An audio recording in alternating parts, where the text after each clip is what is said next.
Hello and welcome to the Golfing Greenkeeper podcast.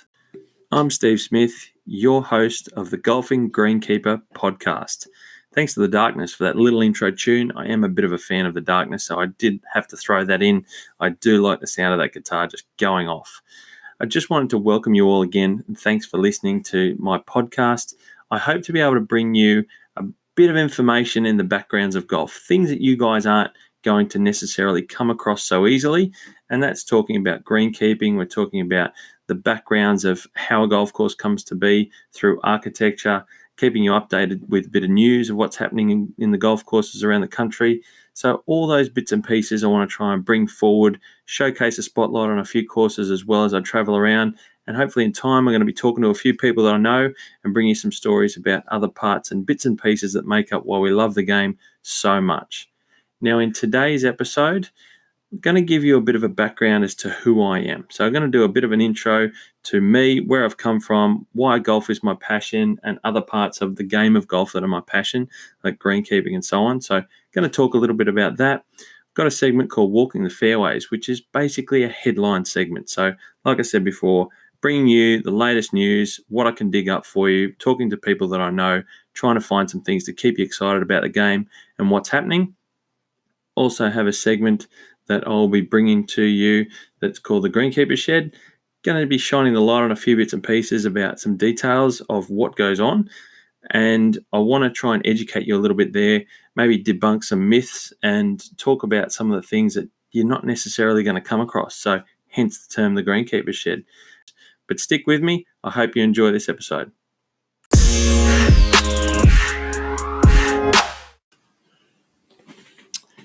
Introduction to me, little old me, Steve Smith. Now, I wish I could say that I was the Steve Smith that was part of a bit of a cohort in Australian sport history that used some sandpaper to... No, look, it's not true.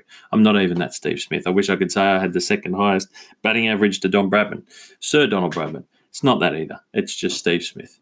Basically, I'm a greenkeeper, or was a greenkeeper, no longer a greenkeeper, sadly. I was greenkeeping for 19 years in the World Heritage listed Blue Mountains, west of Sydney. I actually started work when I was 14. I grew up next door to a golf course, that being Wentworth Falls Country Club up in the Blue Mountains. And look, I did start when I was young. The 16th tee was over the back fence, so we just used to play golf all the time. Every afternoon, me and my brother, and my youngest brother he wasn't quite into it as much as me and my middle brother were, Chris. Paul was the youngest, but we used to have a whale of a time out in the course, and Dad got us into it, being out the back. It was something for us kids to keep occupied and go and try and learn a sport, and it quickly became the one that I grabbed onto and really enjoyed and reveled in. Loved the challenge of it and loved the fun of it. And there was obviously that social side to golf, which we all love. And I took to that. We had a good group of juniors in that club back in the early 90s and mid 90s, and it was really, really competitive to the other clubs in the local area, pennants and all that sort of stuff. And by being engaged in golf and growing up next door to the course, it wasn't too difficult to make that leap into sort of maintenance for work, because the course staff really were looking for someone to work weekends and to give the club and its members a bit of preparation. You got to remember that was nearly probably 27 years ago, thereabouts, without giving away too much of my age. But it was a time when the club didn't have a great deal of cash, but obviously the members were plentiful. They loved their golf. They had good weekend turn-ups, and really wanted to give that extra little bit.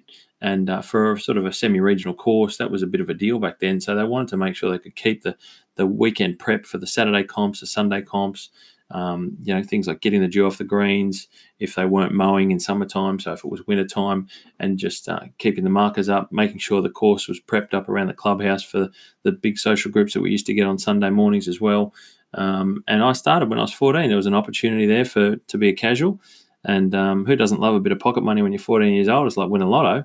And I was out there able to ride around in a bit of machinery, and had the old Sony Walkman I don't know if you can remember those days. Some of you probably think it's a historical relic in a museum somewhere, but I had my Walkman and my headphones out there, and I used to ride around on a four-wheel motorbike and had the dew broom on board. And actually, my very first day was probably one of the worst days of my life, actually, because I didn't even get to the first green with the dew broom. I snapped it in half.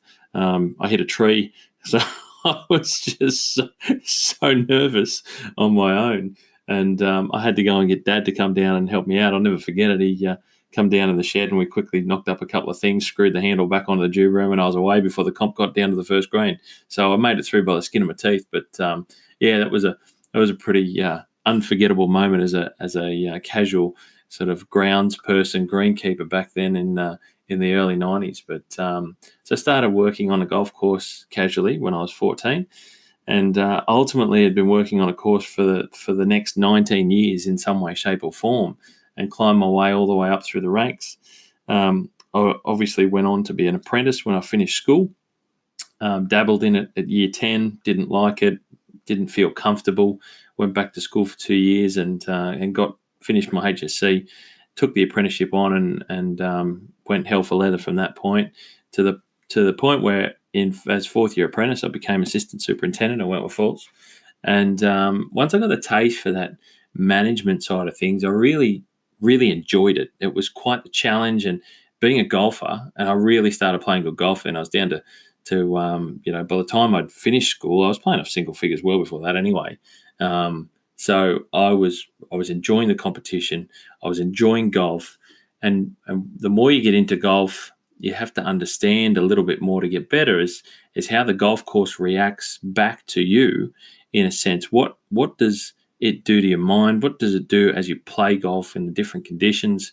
And you try and get those little edges in the game of golf. You're trying to learn and understand what nuances you can sort of be a little bit better at. If you can read the conditions, then you can potentially be a little bit better than the person that you're competing against. And in pennants, which is my favourite form of golf, match play, that was a good edge. And everyone plays better at their home course than they play at a course they don't know. For those reasons, they subconsciously start to learn those nuances about the course. You know when you're standing next to that tree, whatever that tree is, you just know how far it is. You just know that it's an 8-iron in.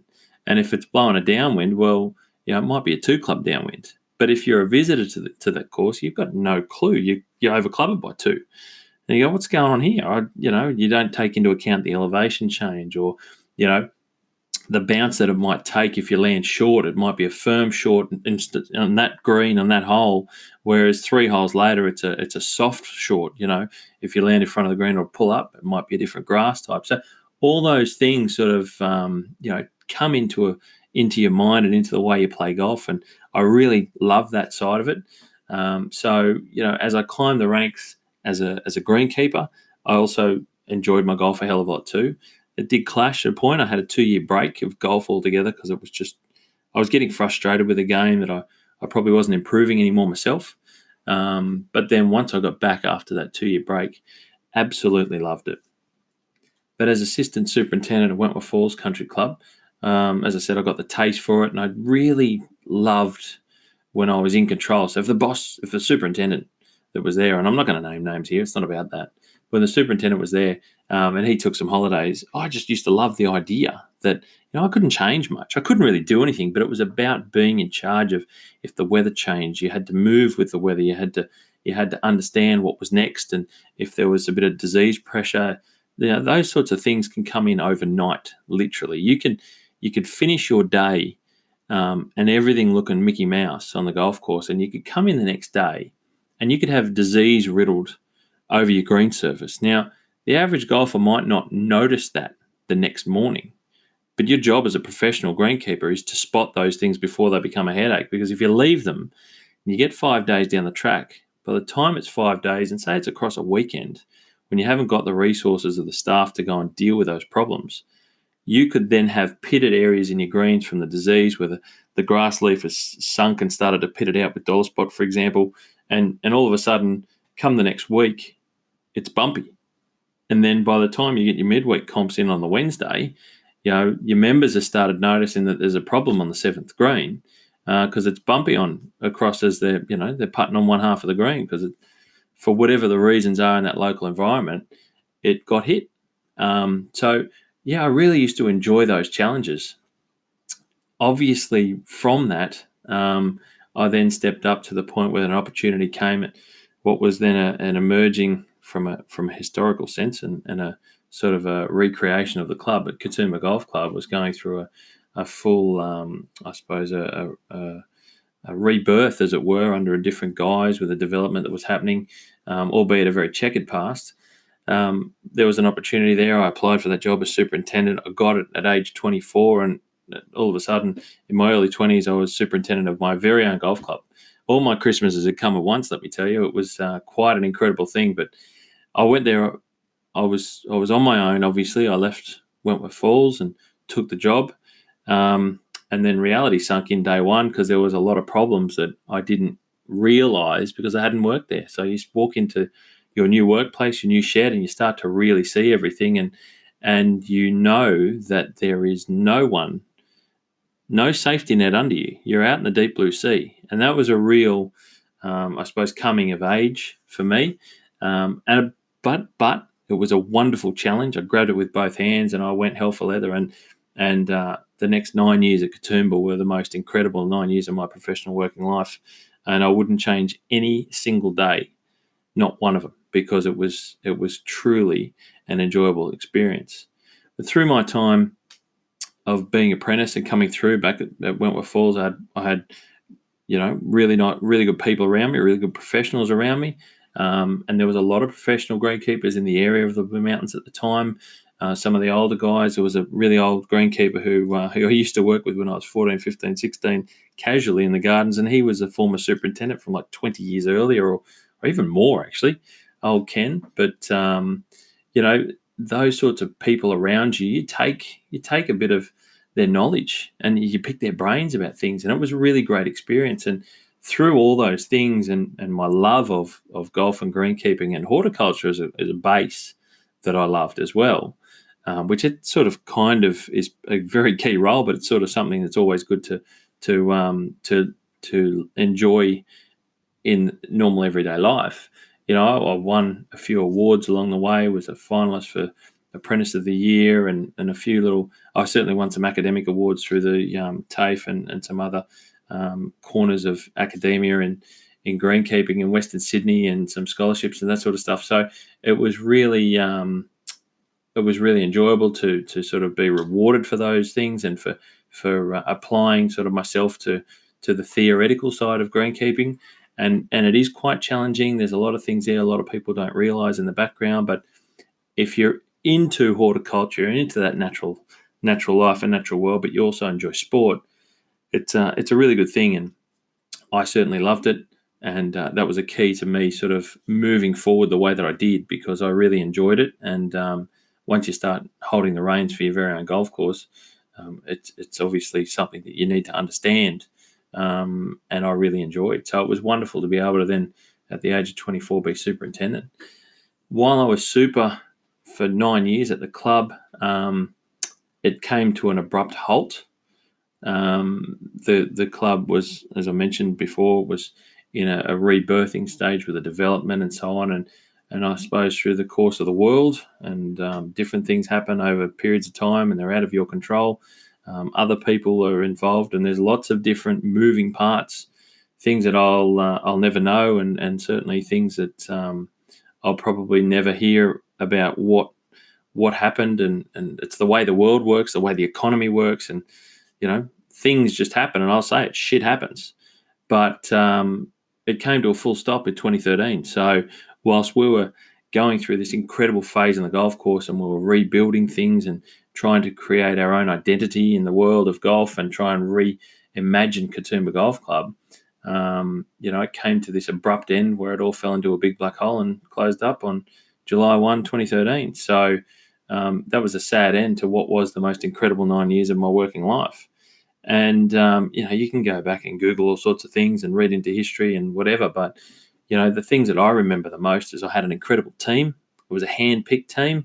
I got to work with some close friends along the way that we were able to create what, we loved and what we thought was pretty special in the area. And we had some pretty big events. We had some big charity days that we had, radio stations broadcasting our charity days, and we had all sorts of bits and pieces. And I really look back on those times very fondly and what we were able to deliver. But a key part of what I also enjoyed about my role was that I'm a bit of an architecture fan, golf course architecture fan. I do love it.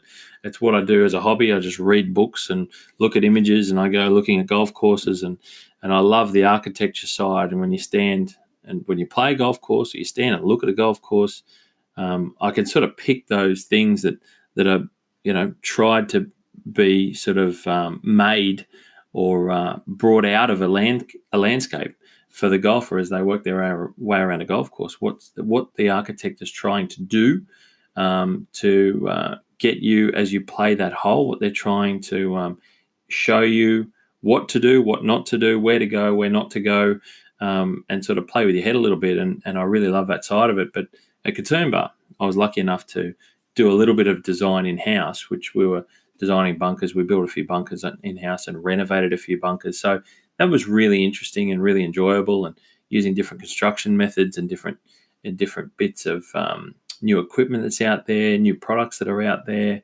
trying to improve parts of the golf course as we're building new things. So it was really, really enjoyable, and absolutely loved every moment of my 9 years, and I wouldn't change one of them for the world, not one single day. It was incredible. We did a lot of work, and it was quite pleasing. But since leaving greenkeeping, so after 2013, I'm not a greenkeeper anymore. I don't work on a golf course, but I still love to go and play golf. I still love to go and catch up with the people that I used to know. Some of those are people that I work with that have moved on. Some of them are people that I'm meeting for the first time. I'm visiting courses that I don't know, ones that I've always wanted to visit. I'm catching up and meeting new superintendents and new people that work on golf courses.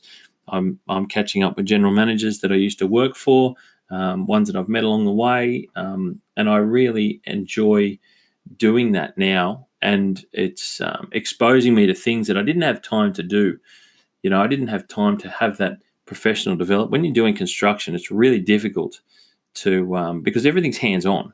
So it's your baby. You're out there. You're making it. You're molding it. You're shaping it. You're creating it, and then you're growing it. And to be the end result that you know what it's going to be, you know what it's going to become.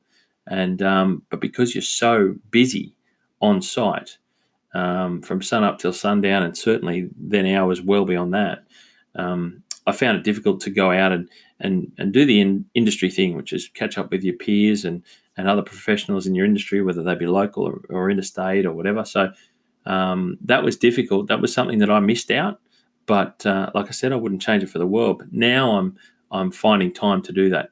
Now, if I go and travel, I'll try and make sure that when I travel somewhere, it's to go and see a new golf course. It's to go and meet someone new. It's to go and see how they do it over there, because everyone does it differently.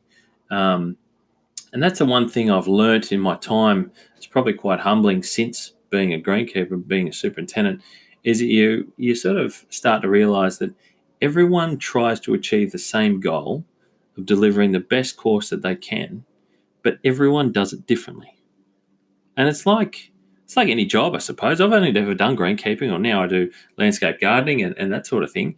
But we always try, every golf course, every superintendent out there, and every course you play across the planet, their goal is to deliver the best golf course at that spot, so that golf course, the best they can.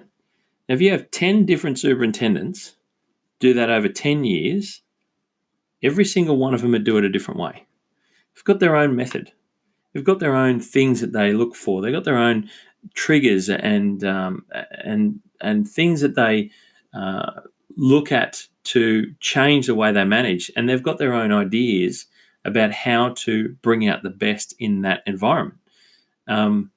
And whilst ever it's different people, everyone's going to do it a different way. Some things they'll have the same ideas, and they might use the same machinery, and they might do similar things along the same way. But guaranteed, you get 10 different people, they're going to do it 10 different ways. But the goal is always the same. So it's interesting.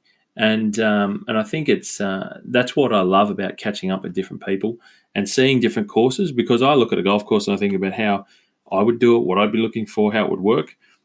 But you can't take anything away from the professionals that are doing it, because they're putting their heart and soul into it. Trust me, that's how much goes into it, and their team is.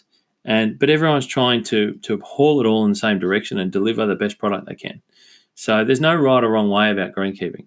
It's very much a lot about feel. There's certainly a scientific side to it, a technical side to it.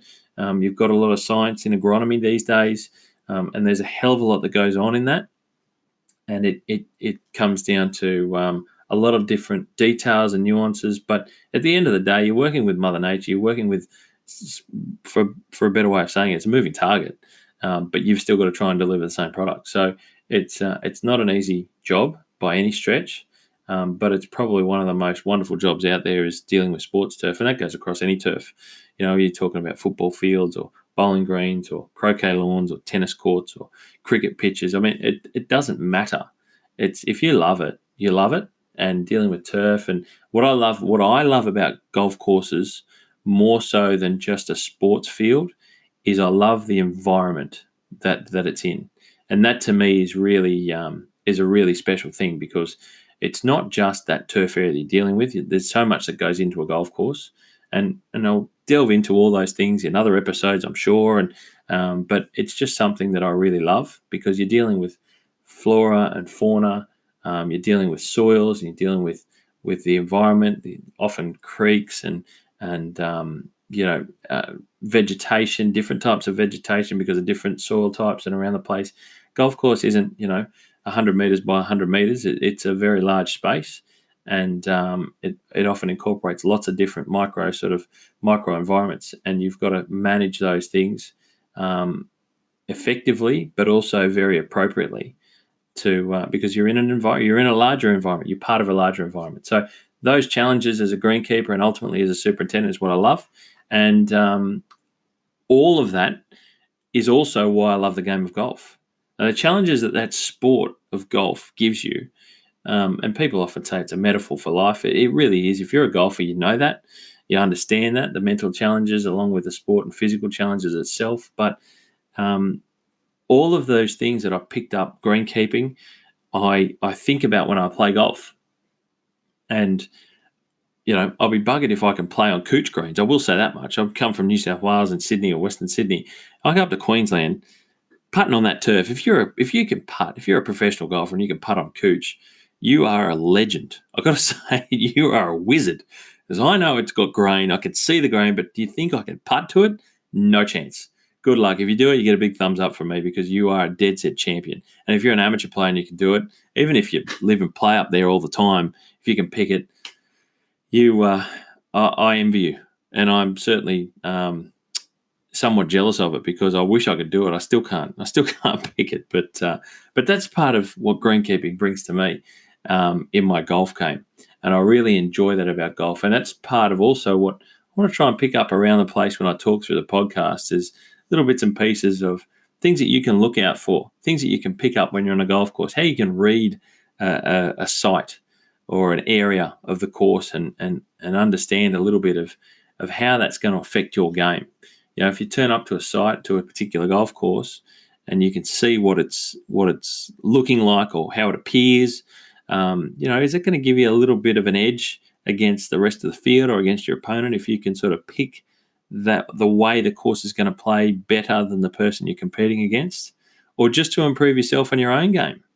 After listening to some information or something that you read from a magazine or a bit of insight from somewhere, if you go out and play your next round at your home club, does that mean that you might then just be able to beat your best score by one stroke? Because I know that if you're anything like me, when you have your lowest score and you beat it by one, you're doing cartwheels and backflips all the way home.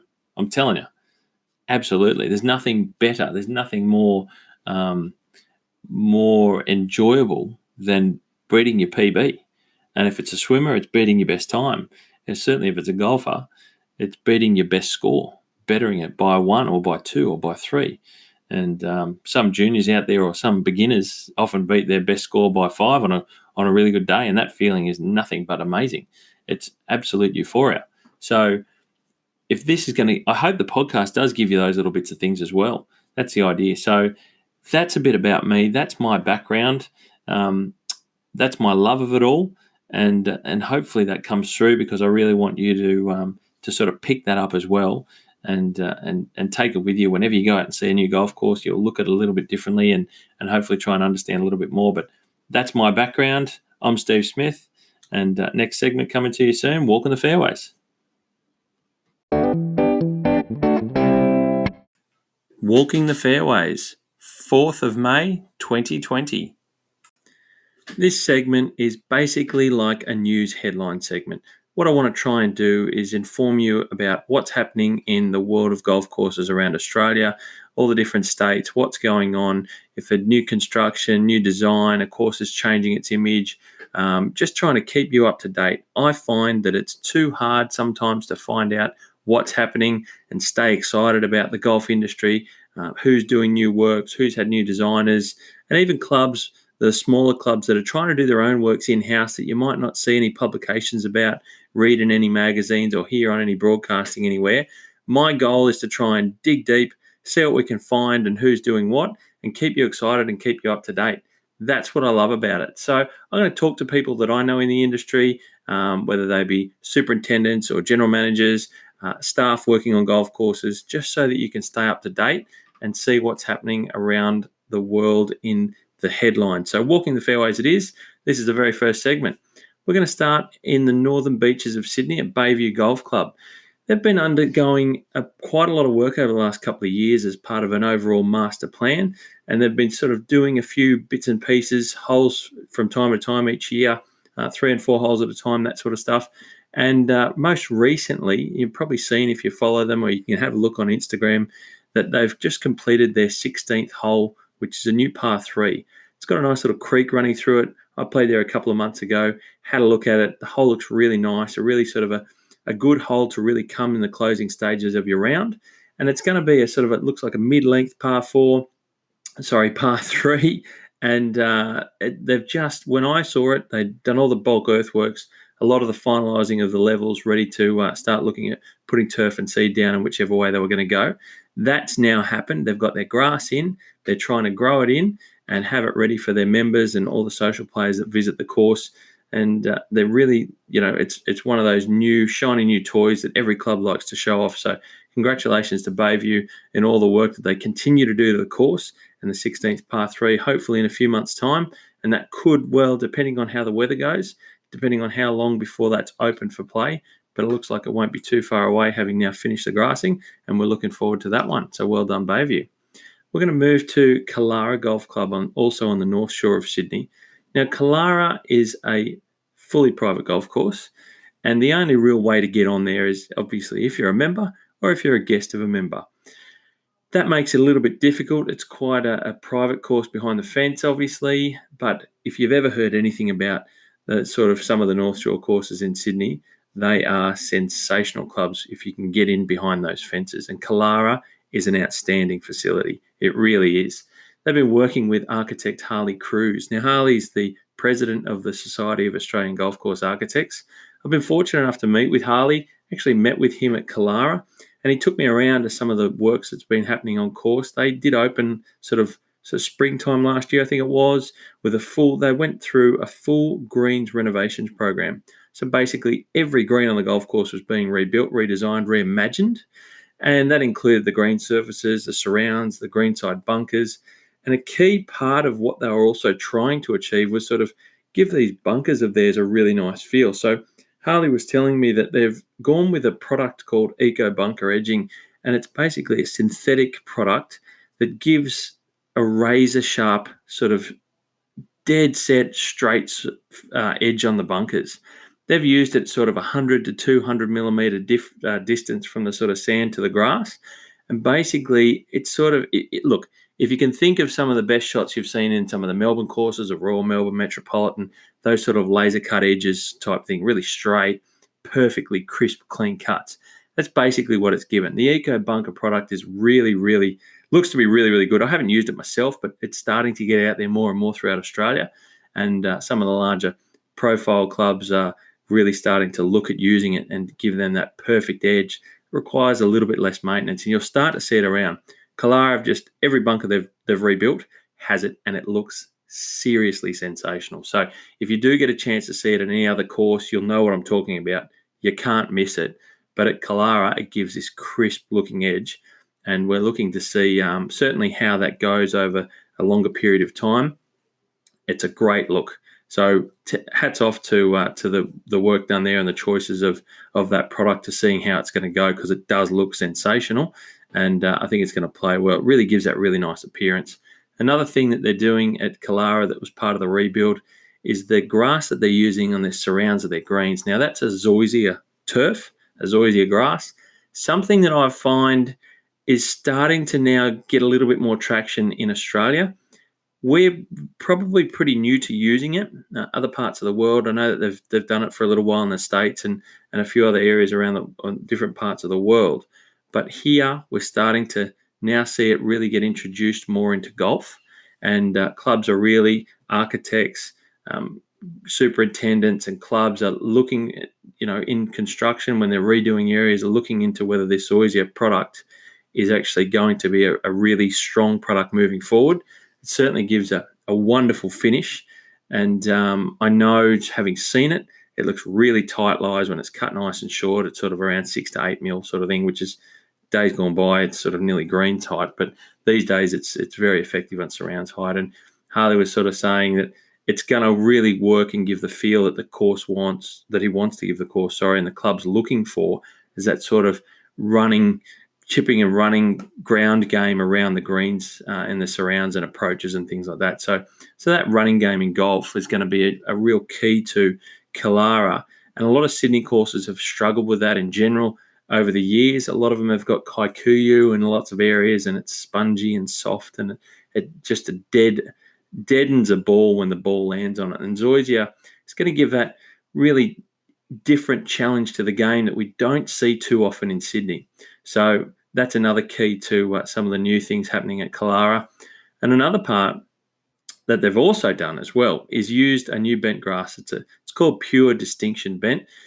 Now, that grass is I'm going to call it sort of the latest and greatest in bent grasses that we've seen in the country. A couple of bigger name profile courses as well in Victoria have used it, such as Peninsula Kingswood, Victoria Golf Club. So it's been and around. It's being utilised over the last few years in a few high-profile places, and Kalara have now got hold of it, and they've decided that they want to go with it too. So a lot of the feedback from superintendents and from people within the industry is that Pure Distinction is giving a really smooth finish. It's sort of growing a lot better and a lot flatter, as it were, to give a really good roll. It seems to be a little bit better to get that smooth surface in the maintenance side of things. Yet to see how it goes in the long-term management, because again, it's a newer product. So we're looking to see over the next 5 years how, as it ages, how that maintenance goes and what's involved and how much work is required to maintain it at those levels that give it a really nice sort of firm surface, but also a really smooth surface. So keep an eye on that if you ever hear about Pure Distinction bent grass. I know there's a regional course in New South Wales, Catalina Country Club down at Bateman's Bay. Harley was also involved with that. They had rebuilt their 15th hole, and it went in with Pure Distinction bent, and I believe zoysia on the surrounds as well. So there's, it's also spreading to not just the big name metropolitan courses. Other courses are looking at these grasses too. So it's starting to filter out, which is really good. But look, Kalara kicking goals. Word on the street is that their course is now really starting to shine through the growth. It's had a growing season. Ryan Fury, the superintendent of course, and his team have done an incredible job with so much work done there over the last sort of year. Basically, the speed with which they did all the works there was incredible. So hats off to them. And if you ever hear about Kalara, if you ever get the chance, should you get the chance to go there and see it or play it, it's a wonderful, wonderful looking course. And from what I've seen, it's going to be a lot of fun to play too. Some of the way that the greens are sort of going to be played and be able to be played as well in different conditions and things. It's going to bring, I think, a lot of fun element to the game, which is really, really good to see. So hats off to Kalara. That's what's been happening over there. Moving to the central west of New South Wales now, out to the country town of Orange. Now, I'm a bit of a fan of Orange. Been out there numerous times over the years, certainly when I was a junior, playing in junior pennants and open events and that sort of stuff out that part of the world. Orange is not only is a wonderful country town, but in a golfing sense, it's actually quite unique because it did have three 18-hole golf courses. Now, I say past tense did have because only recently has one of those three golf courses been closed down. That is Orange Ex-Services Country Club, which was located at the southern suburb of Bloomfield.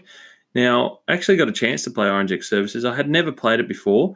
I played out there middle of last year, and not a bad little 18-hole golf course, I've got to be honest. There was obviously a few members. It was a facility part of the broader Orange Ex-Services, which is a club, more of an RSL type club in the middle of town, and they had the country club under their banner. And I remember actually one of the holes that I did really enjoy was a sort of a short to mid-length par 4, the 13th, that was out the back along Sir Jack Brabham Park, actually. Nice willows draping over the top of a sort of a water drain channel down the left-hand side boundary of the hole, and a little dogleg left, a little rise up to the green. It just played really well and framed really nicely for the area, and it really gave you a sense of where you were. So that was just one of the vivid images I have actually of playing that hole. Did enjoy the course. It was right next to, which I believe is the base hospital for all of central western New South Wales, more or less. It's been expanded a lot. Is the hospital in Orange? It's been expanded over the recent years. It is quite large, and part of, I believe, an understanding that I have is part of the reason for that to be closed down was Orange Ex-Services and Wentworth Golf Club, which is one of the other clubs in Orange. There was a vote by the members of those two clubs to amalgamate the clubs. And I believe that with the land where Orange Ex-Services Country Club sits is not their land, it's leased land, and I believe it is actually leased from Department of New South Wales Department of Health. So there was a timeline ending somewhere with that land leasehold, so that there may not have been a continuance of that, and there's talk that they might be repurposing it to expand the hospital even further, and also maybe rearrange it for some different type of sports fields and things like that. So the amalgamated club is on the cards for those two clubs, and a decision was made to ultimately close down Orange Ex-Services Country Club. Now, not only that, it was actually planned to close on the 30th of June this year. But with the COVID-19 and everything that was going on and the financial stress on clubs and businesses abroad across the whole landscape of Australia, Orange Ex-Services decided that they needed to bring that forward and certainly bring that closure to a head. And so on the 23rd of March, it was closed down for the final time. The doors were closed and they will no longer be open again. So Orange itself as a town will go from 3 18-hole golf courses to 2, leaving Wentworth Golf Club and Duntry League Golf Club. I'm a fan of both of these courses. Very, very good country golf courses. You've just got wonderful space. They're good quality surfaces. And it'll be nice to hopefully see through the amalgamation. We might even see Wentworth be improved. There might be an improvement in some of those, some of their infrastructure maybe, and also even some funding in the maintenance side of it. So keep an eye on Wentworth Golf Club, but certainly a sad day for central west of New South Wales in the town of Orange, where we've had a closure of Orange Ex-Services Country Club. Now we'll move into Victoria. Peninsula Kingswood in Melbourne has been making some epic waves in the golf course world after it basically officially opened last year. It's been a 4-year program build with the team under the staff and everyone involved with that club is a hell of a lot of work, including the design teams. And there's been what they've created is look, I don't even know that words can describe it. If you've been, you must have been living under a concrete slab or some sort of large rock to not hear about Peninsula Kingswood. To be honest, it's truly remarkable. I've been very fortunate enough to go and see it, to then go and play both courses. There's the north and south courses that make up Peninsula Kingswood, and OCCM were the design firm that did it. and over the time that was the design and then the construction on the course, Glenn Stewart and his team, superintendent or director of courses, actually, Glenn Stewart, and his two teams that make up the maintenance crews for both courses, have done something truly remarkable, and everyone should be extremely proud. And that's from the designers down to the maintenance teams, down to the members and all the staff working across the board. It's something quite special in our country, and I don't know that enough people realise it. You've probably seen the pretty pictures, you've heard about it, you're not sure. It is fully private, it's difficult to get on, but it is something very, very special. And you watch this space, I promise you, you're going to see and hear a lot more about it. We've seen it already starting to climb the ranks in the top 100, depending on which list you look at. It's certainly going up very quickly, and I think it will continue to do so, let me tell you. So OCCM did the design. They've now obviously changed a little bit to just OCM after Mike Clayton left, and he started up a different design firm, but Clayton, DeVries and Pont.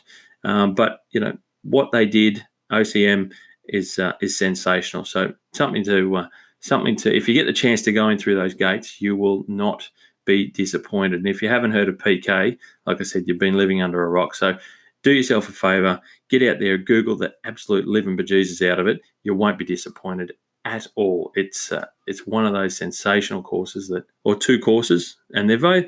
The good thing is they're both different enough that I really found quite enjoyable.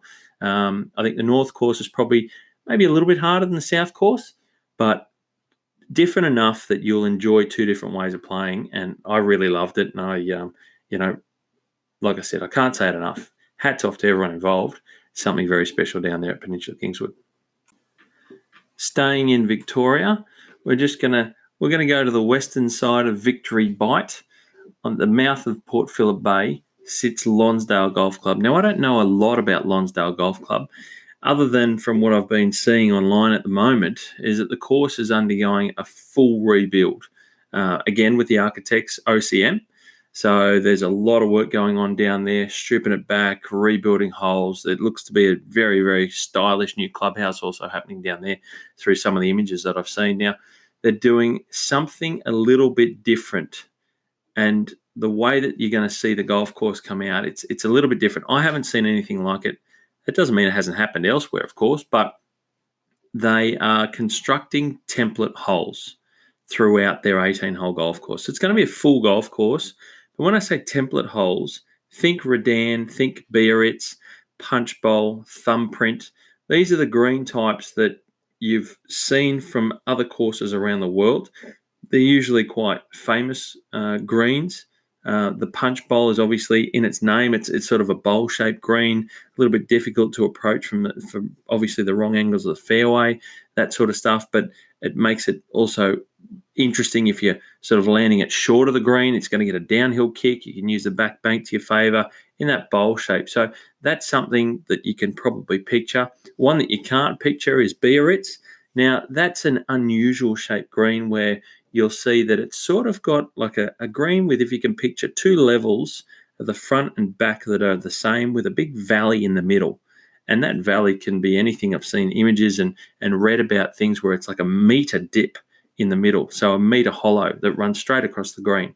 So it's an interesting type one. If you've played Royal Pines, for example, on the Gold Coast, or you've seen the Australian PGA that was played there for the last few years now, you'll know what was the 10th hole in the PGA event, which is the first of the Gold Course from memory, because there's 3 9-hole loops up there that they call it when you go up there and play. But basically, that green is sort of a version, albeit a smaller one, of a Biarritz that was done by Marsh. So when I've been up there and seen that, I thought to myself, look, this is cool. It's the first one I've seen in Australia. But anyway, so go online, search for Lonsdale, go to Instagram, look at Lonsdale Golf Club, and you'll see what's going on. Airswing Media, Nick Wall from Airswing Media has done a bit of imagery and a bit of video. It really gets you licking your lips. You want to go and see it. I actually owe this bit of info to Nick Wall himself. I was having a chat with him on the phone, and he was telling me about being in Victoria, and he was down there doing some video work and some image work on the course. And he said, Steve, when this place gets going, you've got to come down and see it. So it looks really good online. I've seen some of the footage. It looks amazing. Do yourself a favour. Go online, go down and find it and see what it's all about. But certainly one to keep your ear to the ground on, because it looks like it's going to be sensational when it comes through. So one to keep your, for the Victorians, that's a new one that you need to keep your eyes on. We'll move now to the southeast of Queensland, of the Gold Coast. We'll go to Burleigh Golf Club. Now, I know Ian Cottle, who is the general manager at Burleigh. I've known him for a number of years now. He's doing a wonderful job there at the club. And Daryl, who's the superintendent, is a wealth of knowledge. Between those two of them, they've obviously got a wonderful committee, wonderful boards, a board to work with as well, because they've been moving forward in leaps and bounds over the last few years. Every time I get up there, I see something new, something improved. They're always moving forward. So they've got a great mindset, and they're clearly working together quite well as a team as well. So look, Burleigh is one of those clubs that it's just like it's a friendly club. When you think of the Gold Coast, you think of all the resort courses, and sometimes you're playing depending on what your skill level's like, and even I do sometimes when I get up there. I love the idea of playing the resort courses. It's something a little different. But sometimes you get out there and you play, let's be honest, and it's like playing around a golf and you're getting your head beat in with a cricket bat, because it can be just so difficult for some people. Burleigh's not like that. Burleigh's been around a long time. It's more of a members course, and I don't mean that detrimentally. It's a really enjoyable place. It's got generous fairways. It doesn't really try and be too hard for the sake of being too hard, or too showy for the sake of being too showy. If you're on the golf course and you want to play golf, I'm telling you now, if you get to Burleigh, you will not be disappointed. Wonderful course, quality surfaces. Like I said, Daryl does a great job with his team out on course, and it's always improving. And one of the things that they've been doing lately, that at the end of last year, they finished a full course irrigation system, full update for them. So they've got the right tools for the job. It's going to keep getting better and better. They've done some new works to the 10th hole, slightly adjusted the tee, because next door, adjacent to the 10th hole, there's a new over 65s retirement community being built right there. So they've done a couple of modifications to the hole, nothing too dramatic apart from a little bit of protection and around that tee area. But overall, that puts the club in a good position moving forward. But like I said, get back to the management side of it, get back to the club and the way that they're thinking about how they're going to move forward and what they want to become. And it's getting better and better every time. So Burleigh should be on your list when you go to the Gold Coast, one for sure. Now, coronavirus, COVID-19, I don't know, whatever you want to call it. I'll call it a pain in the ass. There you go. Let's go with that. The pain in the ass. Look, COVID-19 has certainly taken hold of our liberties. It's certainly changing the way we've been living our lives of late, since it's, come in and infected most of the community in a way that it's got the health authorities on edge. We all know that it's a dangerous thing. It can be dangerous if you get it. And so because of that, we've been put on restrictions and changed the way that we go about our daily lives. Now, when it comes to golf, most of the country has decided that it's been considered a form of exercise, one way, shape or form. But what you need to remember, that when it comes to playing golf, each state makes up the rules, the legislation, the laws, the regulations, whatever you want to call them. Each state sets the rules of what you can and can't do when it comes to these health rules and regs. So if you're in Sydney and you're watching Sydney news, and you got friends or family in Victoria, for example, and you're sitting there and you're watching the news and you're seeing that we're allowed to play golf and so on and so on. Rules have changed and we can still play golf, or there's been an arrangement change where we can play golf with 2 people or 4 people or 10 people, whatever it is. It's going to potentially be different in another state. So whilst you can sit here and gloat about that, you still get to make your exercise and play golf and have a swing and loosen up as part of your routine, and whatever your routine is, people in Victoria that might be your friends or family are probably going to be jealous. I know I would be. I've spoken to a couple of people. I've got both sides of the story from in other states, and some of them think that it's the thing that we have to do, where we can't go out and play golf either, and that's okay. Everyone's entitled to their opinion, but just know that it's state-based rules. So if you want to know if you can play golf or not, just give your local club a call, because they're well across the decisions. they need to know whether they're allowed to open it all or not.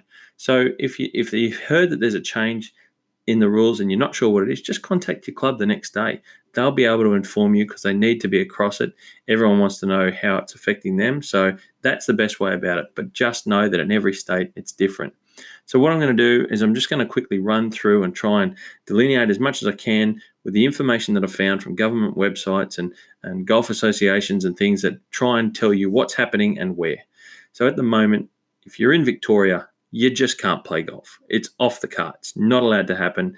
Absolutely no one is out there swinging a bat or a club, as it were. So you can't do it in golf. At this stage, from what I've read, is that that's going to be reviewed.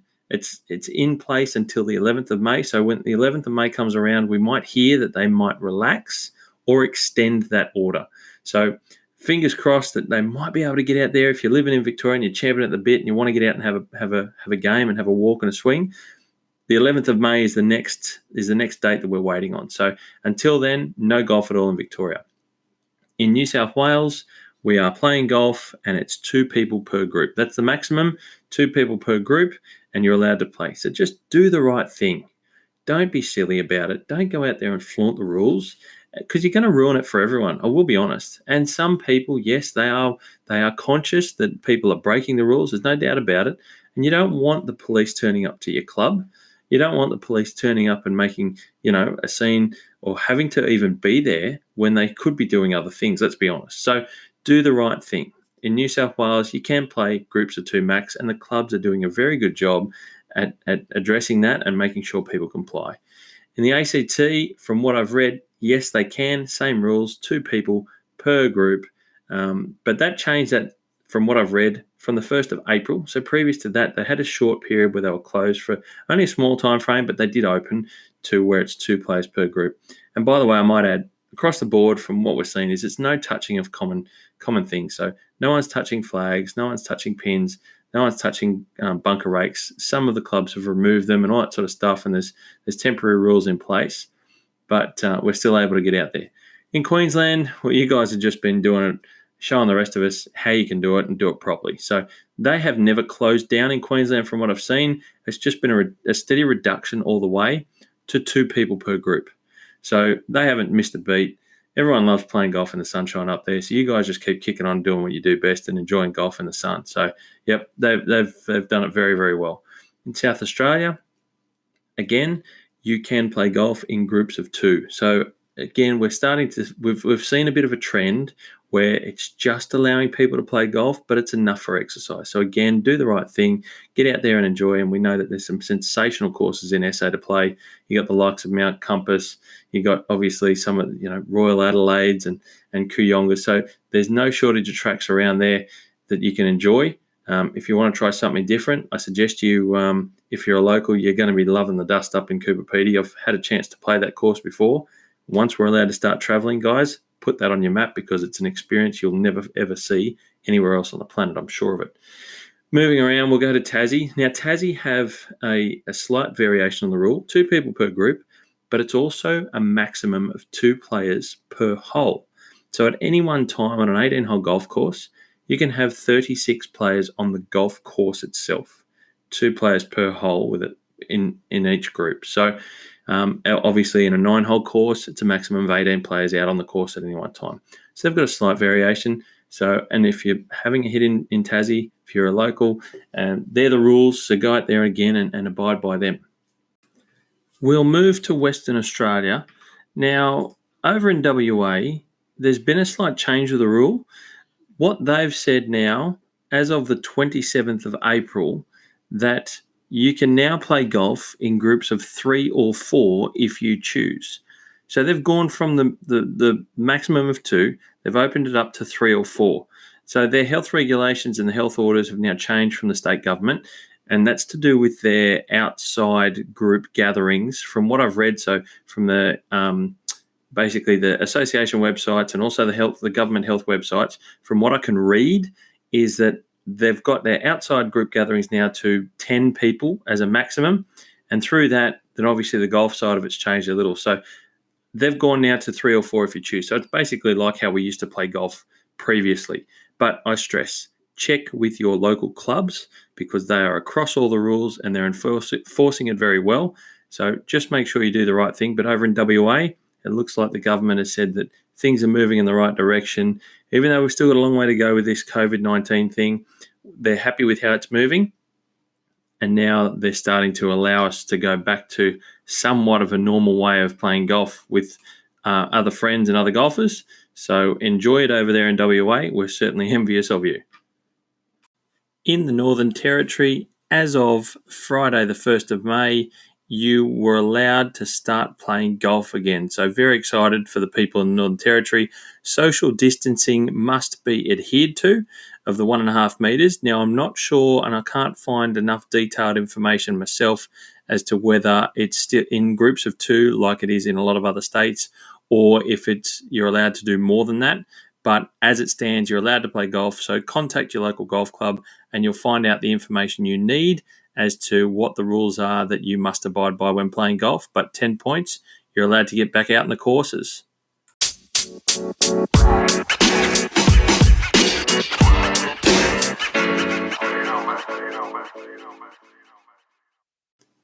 The Greenkeepers Shed. Now, this segment, I'm going to talk about the different things that happen from time to time out on the golf course. The essence of this is it's about how a golf course is looked after, comes to be, all the background stuff of things that you won't see when you're out there playing golf, but it's what makes the area that you're playing golf on so special. So I'm talking things like maintenance, machinery, architecture, Mother Nature, turf, whatever else I can think of to give you an insight into what goes on out there to keep a golf course and how it affects your round every day you're out there playing. So today's topic of the Greenkeepers Shed, I want to talk about greens renovations. Now, it used to always happen twice a year like clockwork, right? And I mean, spring and autumn. You used to always see it and you'd see it and you know that the greens were getting cored or they were getting renovated somehow. They're going to be top dressed. You just used to know that it would happen twice a year. The autumn renovations has probably just happened at your course. And I know some clubs have taken advantage of the lockdown where the courses are being locked up. So they've gone and said, look, no one's here. We're going to leave the course closed and we're just going to give it a couple of weeks. So we'll do our renos. It doesn't upset anyone. And it's probably actually not a bad way of doing it at the moment. Now, we all know what renovations means. We all know what it is. We know how much it disrupts your golf when it happens, and we know that it's for the greens and they'll be better for it. But what is the actual point behind renovations? Because at the end of the day, I suppose, as a golfer, you probably just go, look, we know it happens, and they say it's just going to get better, right? Well, the point behind renovations, I've got one word for you: control. The reason I say control, so it means it's all about controlling what's going on below the surface of your all-important, silky smooth, perfect-looking putting surfaces. That's what it's all about.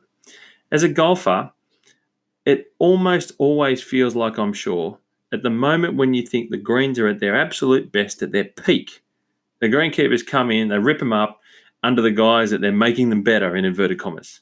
And, it's like we greenkeepers are almost creating work for ourselves to keep us in work, right? And I'm sure that's what you're thinking as a golfer. Like, they're the best, and then they've made them, they're working on them, and then they come back out and they just go, well, it's something that we've got to do. So it's sort of that funny circle. Yeah, well, look, we'll hollow core, we'll solid tine, we'll scarify, we'll verticut, we'll do all of the above. And you've probably heard all of those terms and think, bugger, it's that time of year again. And then we go and fertilize the shit out of them. And then we top dress them. And we grow everything back and cover it up so that they'll look all nice and pretty again. And it looks like we've never been there. Well, that's not really how simple it is. And I'll tell you why. Here's what I want you to do. Think of the bush or a forest out over the hills in the national park, far away from anyone, just out there on its own, right out in the scrub. I'm sure we've all been there camping or for a bushwalk. Now, if you're in that bush and there's a rain shower while you're out there, after it's been dry for a month or so, the only place you're going to get wet is out in the open, away from the trees, right? So if you stand under the trees, you'll usually stay dry until the rain shower passes. So you got a bit of shelter. If it rains for a few hours, you're probably going to start to get wet under the trees. And by then, everything's starting to slowly get soaked. But if you look down at your feet, it's not going to get wet under the leaf litter that's on top of the soil under your feet. It's like, that layer of leaf litter, the rubbish that accumulates. That shit takes about 2 days of good rain to get soaked before it starts to really get through into the soil. Now, in a really dense rainforest, it can be quite dark underneath the forest canopy, very humid. There's not really much wind at ground level. A lot of protection there. This is sort of a perfect analogy of a golf green because the same sort of thing happens, and I'll explain what I mean. Under the forest of the grass leaves, that's your green surface, is a thatch layer. Now, it's basically like a thick layer of mulch on the top of the soil. So there's dead and decaying and old grass leaves and stems and roots in that layer, right? So if the putting surface, in inverted commas, aka the forest, gets too thick, and the thatch layer, which is like that mulch layer, that leaf litter layer I was talking about, gets too thick, you start to get all sorts of weird problems where with the water penetration into the soil, it doesn't quite get through. It also gets really humid down there and it gets wet. There's not a lot of direct sunlight doesn't get through that layer of rubbish. And, it basically starts harboring, because it's wet, there's not a lot of those other elements happening. It starts to harbor fungus and pests, etc. We're not talking about COVID-19. Forget that. That's not happening. But when you thin out the forest of grass leaves and reduce that thatch layer of mulch, you start to increase the water penetration to the root zone, right? So water can actually move through into that soil where you really want it. You thin out that dead, decaying material that the fungus and the diseases are living on and in. Also, the sunlight starts to get through. The air starts to move through it and it starts to dry those areas out. So once your water moves through into the soil, the surface can then dry out, right? And it all starts to work how you want it to. This is what you on a perfect scenario. This is how you want it to work. A golf green is a monoculture where we are only trying to grow one type of plant, right? And it's not a natural environment. So we want to grow the best damn grass we can in that very spot. And as such, there are some consequences we have to deal with by creating the perfect environment to grow grass in. Now, as it turns out, it's also the best food for bugs, grubs, mites, nematodes, bacteria, fungi, all the above. Oh yeah, and other shitty plants like growing in that perfect environment as well, like summer grass, winter grass. Well, that does depend a little bit on which side of the argument you stand on putting surfaces and grass types. Kikuyu, couch, oxalis, paspalum, crowsfoot, dandelion, cat's ear. Let's just keep going. If you let it go long enough, trust me, I've been there. Fleabane will grow, and that stuff grows to about a meter tall, meter and a half tall, right?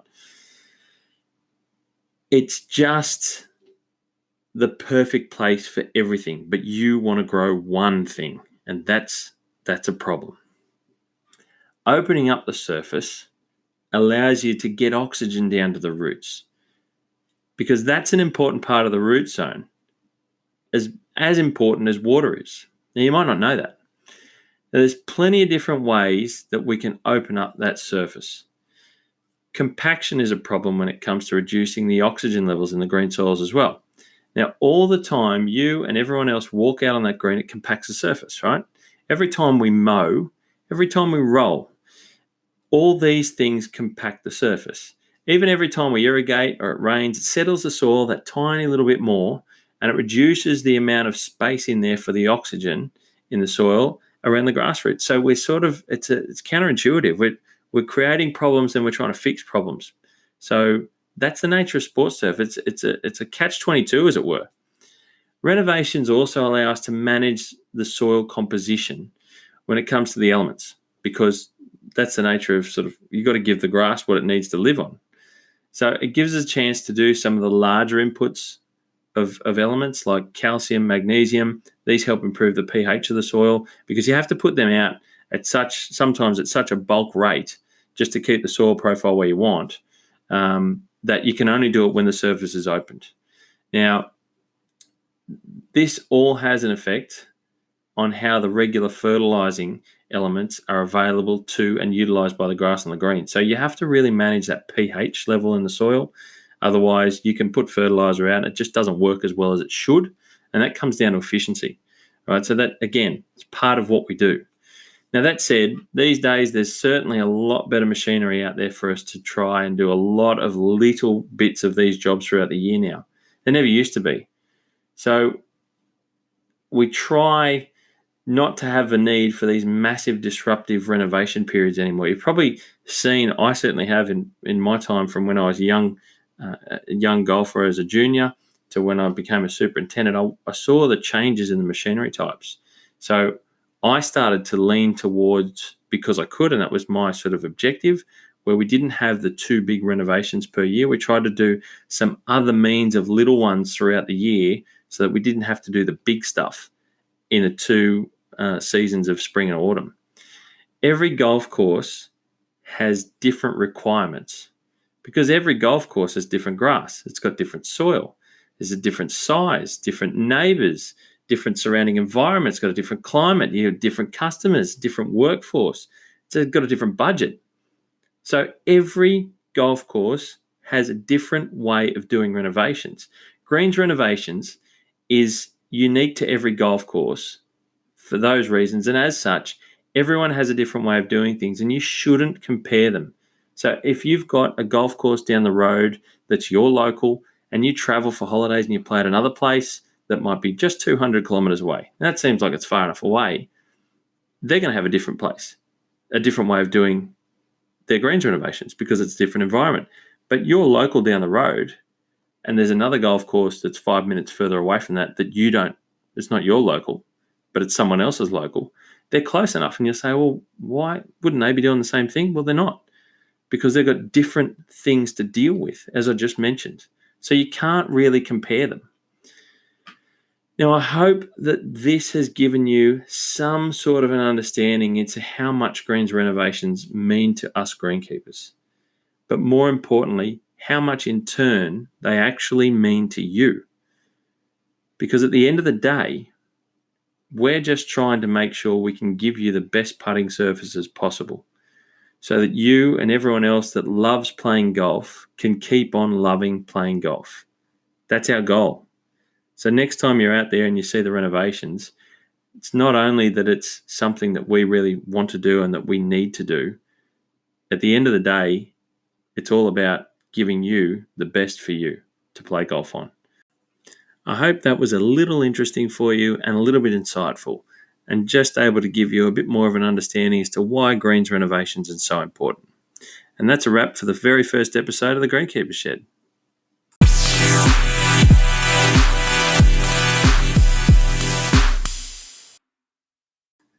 All good things must come to an end, and that, my friends, is the end of my very first Golfing Greenkeeper podcast.